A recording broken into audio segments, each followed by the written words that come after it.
ახალგაზრდა სპორტსმენი არსენ მამიტოვი წარმოშობით ცხინვალიდანაა. ოკუპაციით ერთმანეთისგან დაშორებული ქართველებისა და ოსების მეგობრული ურთიერთობების გაღრმავებაზე ზრუნვა 3 წლის წინ დაიწყო და მას შემდეგ ცდილობს ამ საქმეში თავისი წვლილი შეიტანოს. ამ იდეით შთაგონებულმა გადაწყვიტა ეს ურთიერთობა სპორტითა და ჯანსაღი ცხოვრების წესით დაეთბო და 2022 წელს თბილისის ექსტრემალური სპორტის ფესტივალი დააარსა. ფესტივალისადმი ინტერესი ახალგაზრდებში მალევე გაჩნდა და წელს უკვე მესამედ იმართება. პროექტში ჩართულნი არიან როგორც ქართველი, ისე ოკუპირებული ცხინვალის რეგიონიდან დევნილი ახალგაზრდები. ფესტივალი ექსტრემალური სპორტის 4 სახეობას მოიცავს.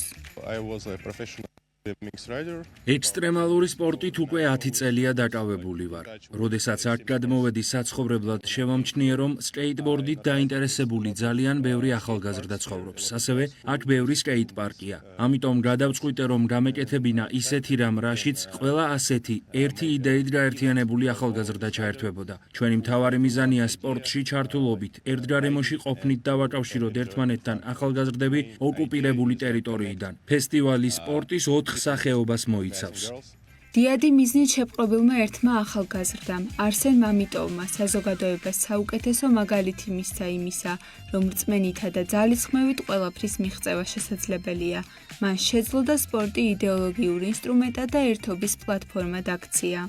არ აქვს შემიაზრეთ მნიშვნელობა, საიდან არის ადამიანი, იმიტომ რომ მთავარი არის ერთმანეთის გაგება და ერთმანეთის სიყვარული და ამ სპორტმა ჩვენ ეს დაგვანახა და ერთმანეთთან ძალიან დაგვაახლოვა. არსენი არის ჩვენი დიდი ძმასავი, ჩვენი დიდი ოჯახის წევრია, რომელმაც აი ესე მოგვიყარა თავი და ძალიან დიდ რამეს აკეთებს ჩემი აზრით. ფაქტიურად ჩვენ ვართ ერთი მთელი ოჯახი. როცა ერთი და იმავე სპორტით ხარ დაკავებული, შეუძლებელია რომ აი ესე ერთმანეთთან ახლოს არ იყო, იმიტომ რომ ერთმანეთს ჩვენ ვეხმარებით, ერთმანეთთან განვიხილავთ საერთო პრობლემებს. ეს ფესტივალი ჩემთვის არ არის პირველად იყო შეჯიბრი, აი როცა ჩაატარა ისევ და ისევ არსენმა, პირველი შეჯიბრი გავიმარჯვე. და ახლა რა ვიცი, არ ვამყარებ ისეთ სასწაულ იმედებს, მაგრამ იმედი მაქვს რამე შედეგს მაინც დავდებ.